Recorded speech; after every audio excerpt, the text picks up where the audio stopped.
তৃতীয় অধ্যায় রাজনৈতিক ব্যক্তিত্ব বাংলাদেশের স্বাধীনতা। হাজী শরীয়তুল্লাহ ইস্ট ইন্ডিয়া কোম্পানির অধীনে এই দেশকে কী হিসেবে ঘোষণা করেছিলেন? হাজী শরীয়তুল্লাহ ইস্ট ইন্ডিয়া কোম্পানির অধীনে এই দেশকে দারুল হারব হিসেবে ঘোষণা করেছিলেন। ফরাজি আন্দোলনের অসাম্প্রদায়িক আন্দোলন হিসেবে আত্মপ্রকাশ করে কিভাবে?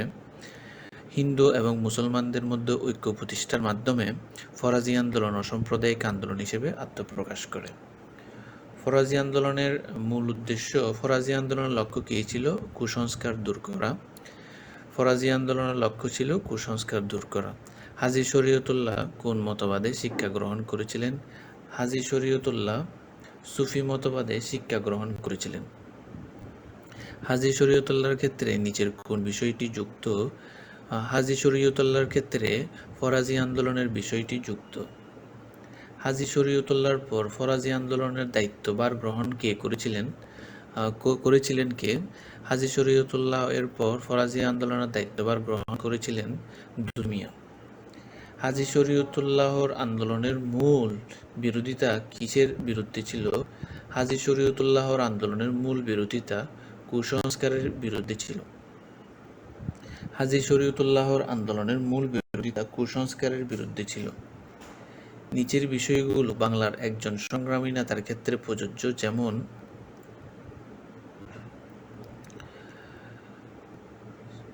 তিনি 1819 সালে জন্মগ্রহণ করেন। 12 বছর বয়সে তিনি শিক্ষা লাভের জন্য মক্কা শরীফ গমন করেন। অসাধারণ সাংগঠনিক গুণের অধিকারী ছিলেন। উপরোক্ত বিষয়সমূহ কোন নেতার ক্ষেত্রে প্রযোজ্য? উপরোক্ত বিষয়সমূহ দুদু মিয়ার ক্ষেত্রে প্রযোজ্য। ফরাজি আন্দোলনের উদ্দেশ্য ছিল কুসংস্কার দূর করা, মুসলমানদের ধর্মমুখী করা এবং শাসকদের অত্যাচারের প্রতিবাদ করা। নিচের উক্তিপত্তি পড়ো এবং 10-11 নং প্রশ্নের উত্তর দাও। আলীপুর গ্রামের লোকজন নানা রকম কুসংস্কার ও ধর্মীয় গোঁড়ামিতে নিমজ্জিত। জনাব বাকের গ্রামের মানুষদের সঠিক পথের সন্ধান দিতে বিভিন্ন কর্মকাণ্ড পরিচালনা করেন। জনাব বাকের সাথে পাঠ্য বইয়ের কোন ব্যক্তির সাথে মিল খুঁজে পাওয়া যায়? হাজী শরীয়তুল্লাহ। উদ্দীপকে বর্ণিত ব্যক্তির আন্দোলনের ধরন ছিল সামাজিক, ধর্মীয় এবং রাজনৈতিক। উদ্দীপকে বর্ণিত ব্যক্তির আন্দোলনের ধরন ছিল ধর্মীয় এবং রাজনৈতিক। এরপর হচ্ছে শহীদ তিতুমীর 1782 থেকে 1831।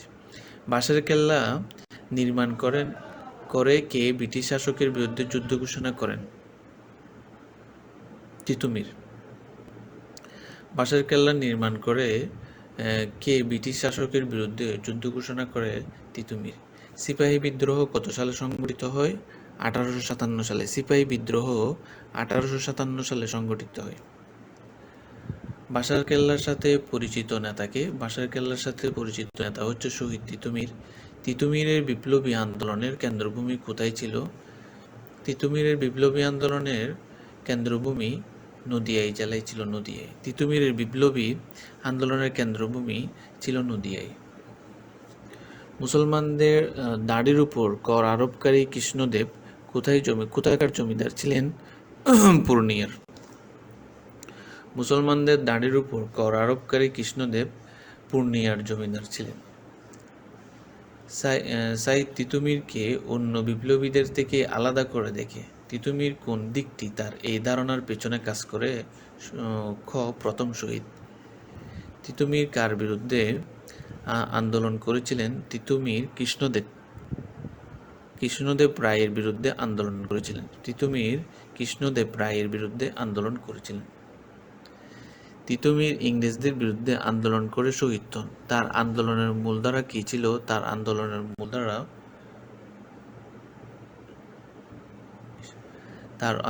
মূলধারা ছিল গ. স্বাধিকার আন্দোলনের মাধ্যমে শান্তি প্রতিষ্ঠা করা। তিতুমীর ইংরেজদের বিরুদ্ধে আন্দোলন করে শহীদ হন। তার আন্দোলনের মূলধারা ছিল স্বাধিকার আন্দোলনের মাধ্যমে শান্তি প্রতিষ্ঠা করা। তিতুমীর আন্দোলনের সাথে জড়িত শিক্ষা বিস্তারের অনুকূল চেতনা সৃষ্টি, জমিদার ও নীলকরদের বিরোধিতা, রাজনৈতিক ও অর্থনৈতিক দিক নির্দেশনা দান। তিতুমীরের আন্দোলনের সাথে জড়িত শিক্ষা বিস্তারের অনুকূল চেতনা সৃষ্টি, জমিদার ও নীলকরদের বিরোধিতা, রাজনৈতিক ও অর্থনৈতিক দিক নির্দেশনা দান। তিতুমীরের আন্দোলনের সাথে জড়িত শিক্ষা বিস্তারে অনুকূল চেতনা সৃষ্টি, জমিদার ও নীলকরদের বিরোধিতা, রাজনৈতিক ও অর্থনৈতিক দিক নির্দেশনা। নবাব আব্দুল লতিফ 1828 থেকে 1893, নবাব আব্দুল লতিফ খান 1828 থেকে 1893 সরকার কর্তৃক বাহাদুর উপাধিতে ভূষিত হন কে? সরকার কর্তৃক বাহাদুর উপাধিতে ভূষিত হন নবাব আব্দুল লতিফ।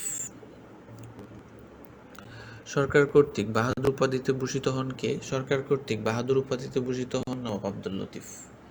কে জাস্টিস অফ পিচ পদে অধিষ্ঠিত হন? Nawab Abdul Latif justice of peace পদে অধিষ্ঠিত হন। কত সালে নবাব আব্দুল লতিফ ডেপুটি ম্যাজিস্ট্রেট হন? 1849 সালে নবাব আব্দুল লতিফ ডেপুটি ম্যাজিস্ট্রেট হন। 1849 সালে নবাব আব্দুল লতিফ ডেপুটি ম্যাজিস্ট্রেট হন। 1849 সালে নবাব আব্দুল লতিফ ডেপুটি ম্যাজিস্ট্রেট হন। নবাব আব্দুল লতিফ কত সালে বঙ্গীয় ব্যবস্থাপক সভার সদস্য মনোনীত হন?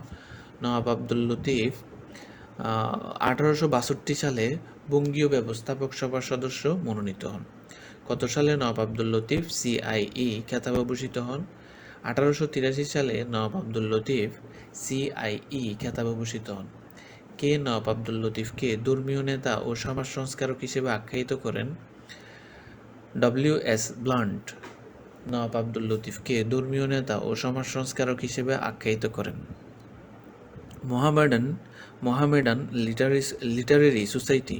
মোহামেডান লিটারেরি সোসাইটির সদস্য সংখ্যা কতজন ছিল? 5 শতাধিক।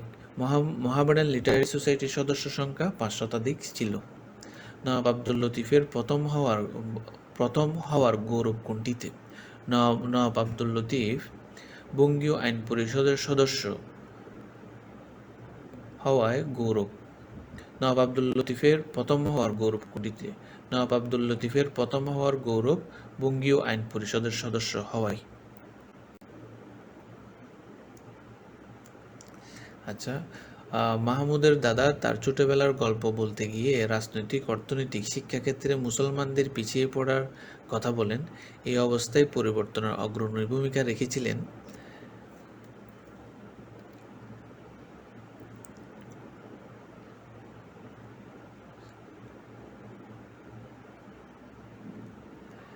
মাহমুদের দাদা তার ছোট অগ্রণী ভূমিকা রেখেছিলেন একে ফজলুল হক, স্যার সৈয়দ আহমদ, নবাব আব্দুল লতিফ।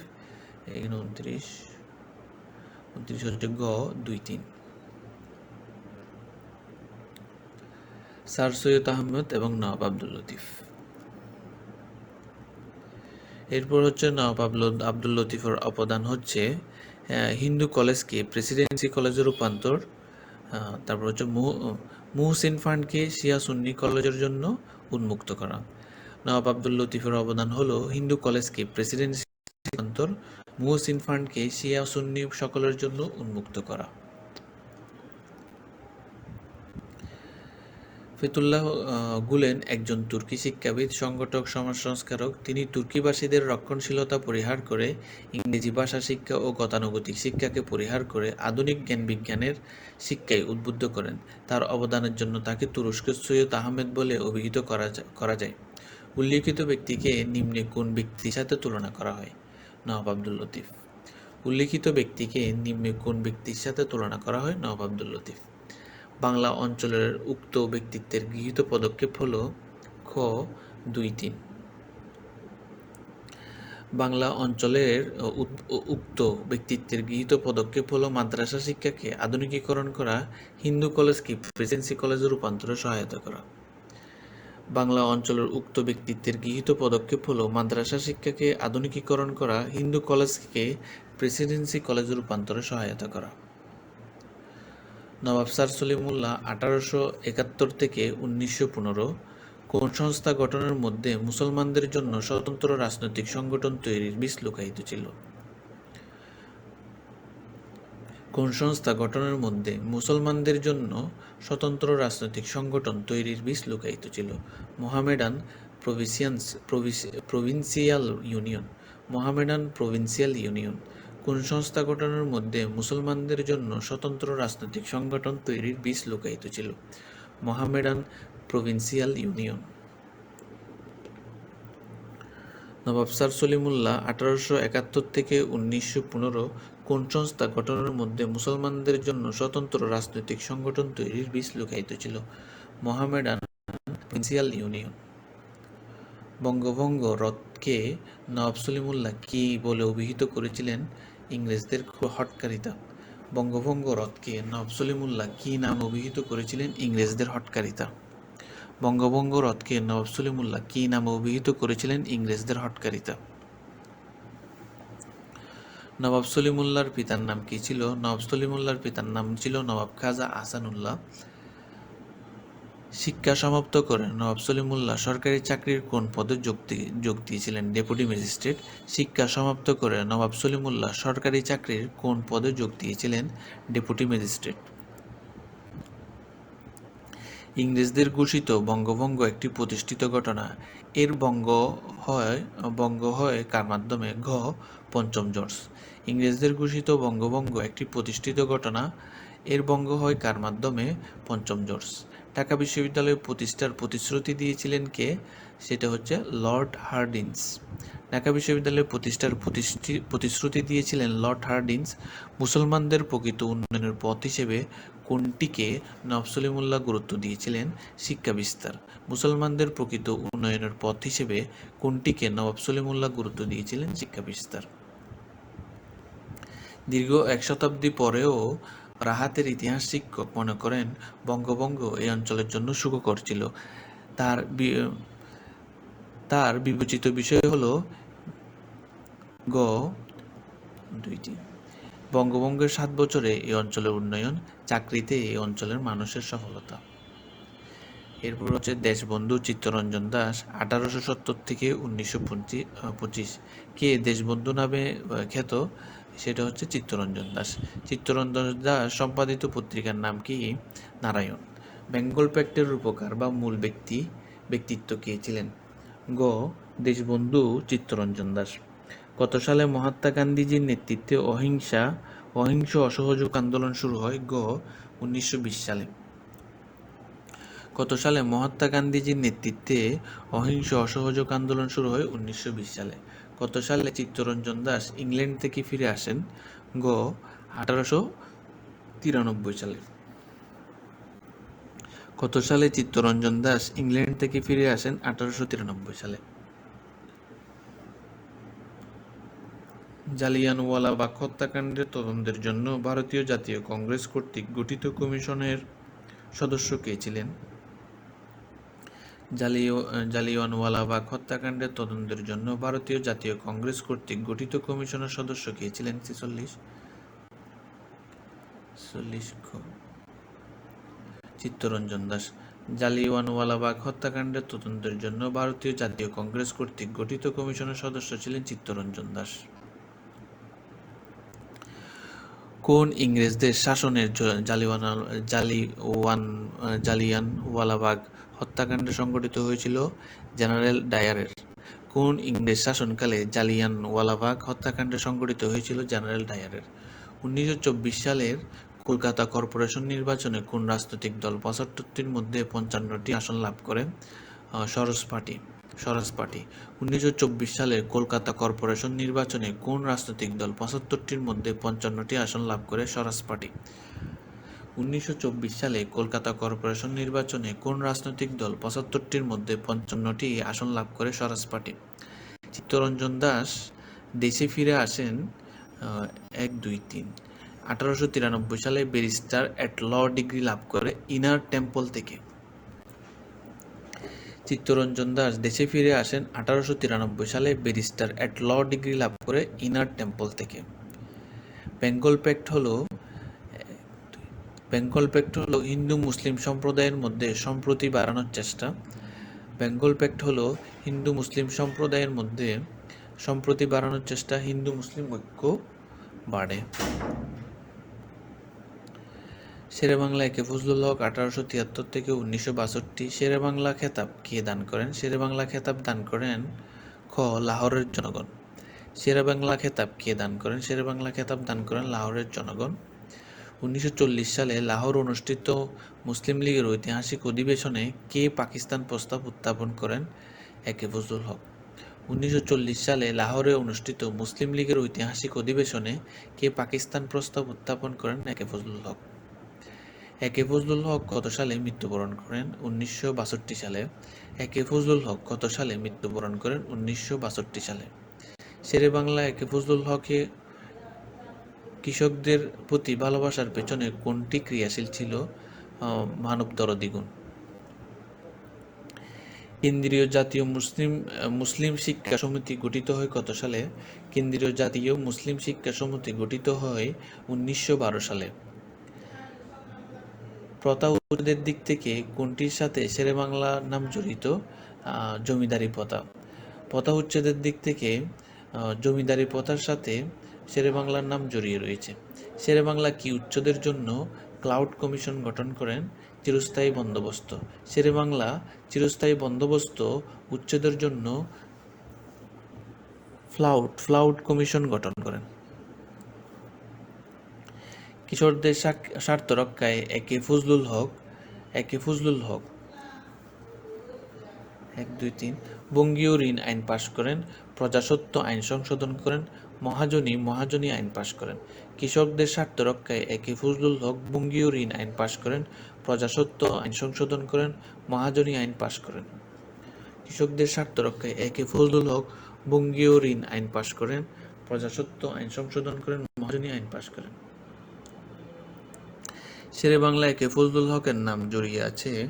শেরে বাংলা একে ফজলুল হকের নাম জড়িয়ে আছে বেকার হোস্টেল প্রতিষ্ঠার সাথে, মুন্সিগঞ্জের হরগঙ্গা কলেজ প্রতিষ্ঠার সাথে, চাঁপাইনবাবগঞ্জের আদিনা ফজলুল হক কলেজ প্রতিষ্ঠার সাথে।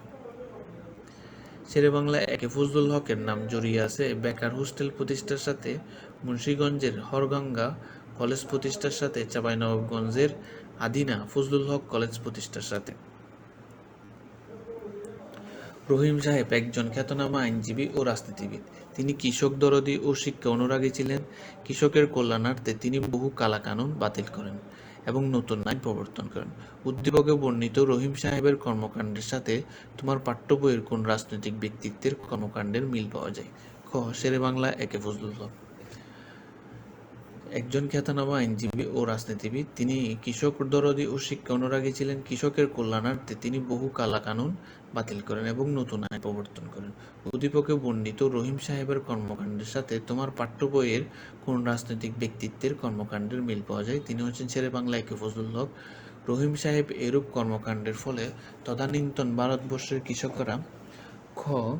1, 2 জমিদারদের কবল থেকে রক্ষা পায়, বন্ধকি জমি ফিরে পায়। রহিম সাহেবের এরূপ কর্মকাণ্ডের ফলে তদানীন্তন ভারতবর্ষের কৃষকরা জমিদারদের কবল থেকে রক্ষা পায়, বন্ধকি জমি ফিরে পায়। হুসেন শহীদ সোহরাওয়ার্দী 1892 থেকে 1963। হুসেন শহীদ সোহরাওয়ার্দী কত সালে মুসলিম লীগে যোগদান করেন? 1936 সালে। হুসেন শহীদ সোহরাওয়ার্দী কত সালে মুসলিম লীগে যোগদান করেন? 1936 সালে। হুসেন শহীদ সোহরাওয়ার্দী কত সালে মুসলিম লীগে যোগদান করেন? 1936 সালে। সোহরাওয়ার্দী শ্রম, বাণিজ্য ও পল্লী উন্নয়ন দপ্তরের মন্ত্রী হয়েছিলেন কার মন্ত্রিসভায়?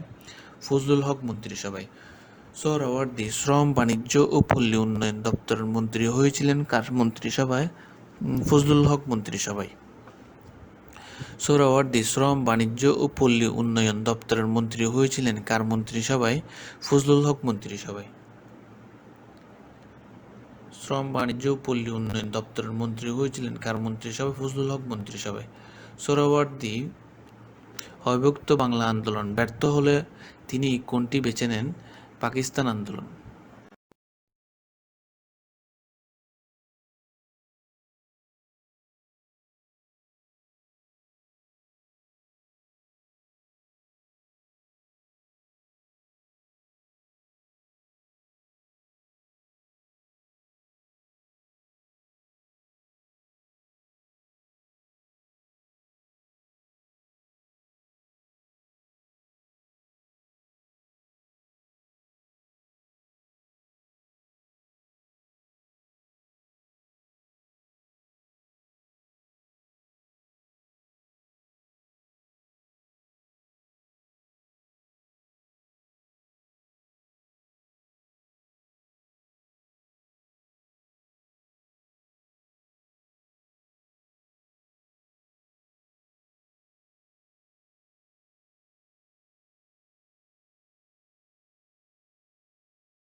সংবিধান প্রণয়ন কমিটির প্রধান কে ছিলেন? ডক্টর কামাল হোসেন।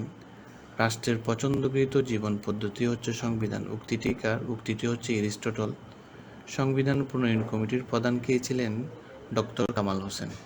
সংবিধান প্রণয়ন কমিটির প্রধান ছিলেন ডক্টর কামাল হোসেন।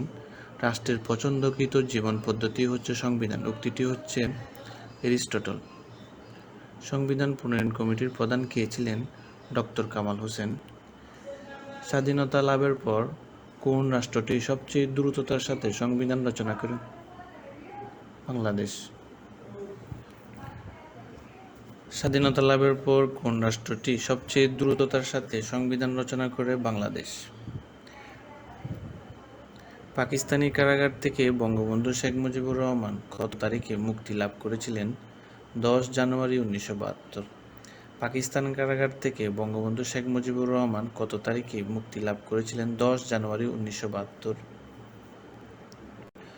খসড়া সংবিধান প্রণয়ন কমিটির একমাত্র মহিলা সদস্য কে ছিলেন? রাজিয়া বানু। খসড়া সংবিধান প্রণয়ন কমিটির একমাত্র মহিলা সদস্য কে ছিলেন? রাজিয়া বানু। স্বাধীন বাংলাদেশের মুজিবনগর সরকার ঢাকায় এসে কত তারিখে শাসন ক্ষমতা গ্রহণ করে? খ 18 ডিসেম্বর 1971। স্বাধীন বাংলাদেশে মুজিবনগর সরকার ঢাকায় এসে কত তারিখে শাসন ক্ষমতা গ্রহণ করে? 18 ডিসেম্বর 1971। স্বাধীন বাংলাদেশে মুজিবনগর সরকার ঢাকায় এসে কত তারিখে শাসন ক্ষমতা গ্রহণ করে? 18 ডিসেম্বর 1971। বাংলাদেশে অস্থায়ী সংবিধানাদেশ অনুযায়ী বাংলাদেশ কী ধরনের সরকার প্রতিষ্ঠিত হয়েছিল? মন্ত্রিপরিষদ শাসিত। বাংলাদেশ অস্থায়ী সংবিধানাদেশ অনুযায়ী বাংলাদেশ কী ধরনের সরকার প্রতিষ্ঠিত হয়েছিল? মন্ত্রিপরিষদ শাসিত। 1972 সালে গণপরিষদের ডেপুটি স্পিকার নির্বাচিত হয়েছিলেন কে? মোহাম্মদুল্লাহ। 1972 সালে গণপরিষদের ডেপুটি স্পিকার নির্বাচিত হয়েছিলেন কে? মোহাম্মদুল্লাহ। বাংলাদেশে অস্থায়ী সংবিধান 1972-এ বর্তমান সুপ্রিম কোর্টকে কী নাম আখ্যায়িত করা হয়? হাইকোর্ট। বাংলাদেশ অস্থায়ী সংবিধানাদেশ 1972-এ বর্তমান সুপ্রিম কোর্টকে কী নাম আখ্যায়িত করা হয়েছিল? হাইকোর্ট। সোহেল তাজের বাবা মুজিবনগর সরকারের মন্ত্রিপরিষদের প্রধান ছিলেন। তিনি এবং আরও কয়েকজন দেশপ্রেমিক সম্মিলিত প্রচেষ্টায় বাংলাদেশ স্বাধীনতা অর্জনের পথে এগিয়ে যায়। সোহেল তাজের বাবার নাম কি? সোহেল তাজের বাবার নাম হচ্ছে তাজউদ্দিন আহমদ। উদ্দীপকে বাংলাদেশ স্বাধীনতার সাথে সম্পৃক্ত কয়েকজন ব্যক্তির কথা বলা হয়েছে। তারা হলেন খন্দকার মোশতাক হোসেন। সোহেল তাজের বাবা মুজিবনগর সরকারের মন্ত্রিপরিষদের প্রধান ছিলেন তাজউদ্দিন আহমেদ। তিনি এবং আরও কয়েকজন দেশপ্রেমিক সম্মিলিত প্রচেষ্টায় বাংলাদেশের স্বাধীনতা অর্জনের পথ এগিয়ে যায়। সোহেল তাজের বাবার নাম ছিল তাজউদ্দিন আহমেদ। উদ্দীপকে বাংলাদেশ স্বাধীনতার সাথে সম্পৃক্ত কয়েকজন ব্যক্তির কথা বলা হয়েছে। তারা হলেন খন্দকার মোশতাক আহমেদ, এম মনসুর আলী, সৈয়দ নজরুল ইসলাম। 1972 সালে বাংলাদেশ সংবিধানের বৈশিষ্ট্য। বাংলাদেশ সংবিধানের মোট কতটি অনুচ্ছেদ আছে? 153টি। কোনটি গণপ্রজাতন্ত্রী বাংলাদেশ সংবিধানের বৈশিষ্ট্য নয়? ঘ অলিখিত সংবিধান। কোনটি গণপ্রজাতন্ত্রী বাংলাদেশ সংবিধানের বৈশিষ্ট্য নয়? অলিখিত সংবিধান। বাংলাদেশ সংবিধান অনুসারে সকল ক্ষমতার মালিক কে? বাংলাদেশ সংবিধান অনুসারে সকল ক্ষমতার মালিক জনগণ। ন্যায়পাল কি রূপ ক্ষমতার অধিকারী? ন্যায়পাল সংসদ সদস্যের ন্যায়। বাংলাদেশ সংবিধান অনুসারে সকল ক্ষমতার মালিক কে? জনগণ। ন্যায়পাল কি রূপ ক্ষমতার অধিকারী? সংসদ সদস্যের ন্যায়। সংবিধানে কোন অনুচ্ছেদ ন্যায়পাল প্রতিষ্ঠার কথা বলা হয়েছে? 77 নং অনুচ্ছেদ। রাষ্ট্র পরিচালনার মূলনীতি বাংলাদেশ সংবিধানের কত ভাগে উল্লেখ আছে? দ্বিতীয়। বাংলাদেশ সংবিধানের প্রাধান্য অক্ষুণ্ণ রাখা, ইহার রক্ষণ, সমর্থন ও নিরাপত্তা বিধান নাগরিকের কী ধরনের কর্তব্য বলে উল্লেখ করা হয়েছে? পবিত্র কর্তব্য। বাংলাদেশ সংবিধানের প্রাধান্য অক্ষুণ্ণ রাখা, ইহার রক্ষণ, সমর্থন ও নিরাপত্তা বিধান নাগরিকের কী ধরনের কর্তব্য বলে উল্লেখ করা হয়েছে? পবিত্র কর্তব্য। বর্তমান সংবিধান অনুযায়ী ইসলাম ধর্ম ব্যতীত অন্যান্য ধর্মাবলম্বীদের সমমর্যাদা ও সম অধিকার নিশ্চিত করার দায়িত্ব কার উপর ন্যস্ত করা হয়েছে? রাষ্ট্র। বর্তমান সংবিধান অনুযায়ী ইসলাম ধর্ম ব্যতীত অন্যান্য ধর্মাবলম্বীদের সমমর্যাদা ও সম অধিকার নিশ্চিত করার দায়িত্ব কার উপর ন্যস্ত করা হয়েছে? রাষ্ট্র। বাংলাদেশ সংবিধানে কোন অনুচ্ছেদ বলে মৌলিক বিধান সংশোধনে অযোগ্য বলা হয়েছে? ৭ খ। বাংলাদেশ সংবিধানের কোন অনুচ্ছেদ বলে মৌলিক বিধান সংশোধন অযোগ্য বলা হয়েছে? ৭ খ। বাংলাদেশ সংবিধান কোন অনুচ্ছেদ বলে মৌলিক বিধান সংশোধন অযোগ্য বলা হয়েছে? ৭ খ। জাতীয় সংসদের সংরক্ষিত মহিলা আসন সংখ্যা ৪৫ থেকে বৃদ্ধি পেয়ে ৫০-এ করা হয়েছে। এটি কোন সংসদ থেকে কার্যকর করা হয়েছে? এটি নবম জাতীয় সংসদ। জাতীয় সংসদের সংরক্ষিত মহিলা আসন সংখ্যা ৪৫ থেকে বৃদ্ধি পেয়ে ৫০ করা হয়েছে। এটি কোন সংসদ থেকে কার্যকর করা হয়েছে? নবম জাতীয় সংসদ। বাংলাদেশের বর্তমান সংবিধানে বলা হয়েছে বাংলাদেশের জনগণের প্রতি জনগণ জাতি হিসেবে বাঙালি, নাগরিক হিসেবে বাংলাদেশি। নাগরিকগণের জাতীয়তা হবে বাঙালি। ১-২ জনগণ জাতি হিসেবে বাঙালি, নাগরিক হিসেবে বাঙালি।